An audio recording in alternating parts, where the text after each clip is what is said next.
कोल्हापूर पासून statue of unity पर्यंत कसं पोहोचायचं हे तुम्हाला मी सांगितलेलं आहे. तिथं गेल्यावर राहायचं कुठं हे मी तुम्हाला सांगतोय.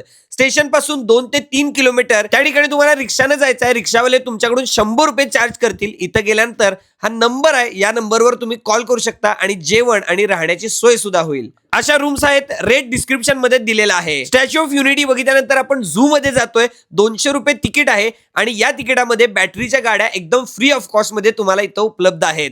आणि आतमध्ये गेल्यावर खूपच मस्त मस्त प्राणी आहेत आणि ते ऍक्टिव्ह सुद्धा आहेत. या ठिकाणी लहान मुलांतर खूपच मजा येणार आहे, तर मोठ्या माणसांना सुद्धा बघण्यासारखे भरपूर पॉइंट्स आहेत या ठिकाणी. आणि बॅटरीच्या गाडीमध्ये बसून आम्ही आता पुढच्या पॉइंटला निघालेलो आहे.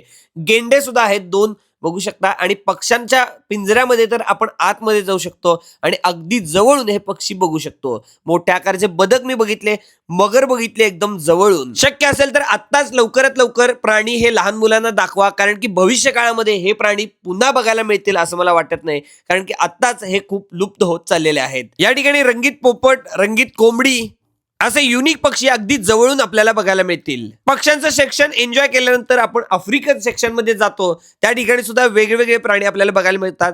झेब्रा आणि जिराफ सुद्धा एकदम फ्रेश आहेत. या झूच्या समोर पेट नावाचं एक सेक्शन आहे. त्या ठिकाणी आपण पक्ष्यांना, प्राण्यांना जे पाळीव आहेत वेगवेगळ्या देशातील अगदी हात लावू शकतो, जवळ जाऊ शकतो आणि खायला सुद्धा घालू शकतो. संध्याकाळी ग्लो गार्डन बघितलं, ते सुद्धा खूपच मस्त होतं, पण याला 150 रुपये तिकीट आहे. आणि त्यानंतर दुसरा दिवस गेला तो फुलांचं गार्डन बघण्यामध्ये खूपच मस्त होतं. या ठिकाणी कॅक्टस गार्डन सुद्धा आहे. त्याचबरोबर नर्मदा नदीची आरती सुद्धा होते. तो संध्याकाळी कार्यक्रम असतो आणि या ठिकाणी आपण 2 दिवस खूप एन्जॉय करू शकतो. तर जाता जाता स्टेशनवर जगदीश नावाचं रेस्टॉरंट आहे, त्या ठिकाणी फाफडा खाल्ला, खूप मस्त होता, पण रेट जरा जास्त आहेत. या एरियामध्ये खाण्यासाठी खूप ऑप्शन कमी आहेत त्यामुळं.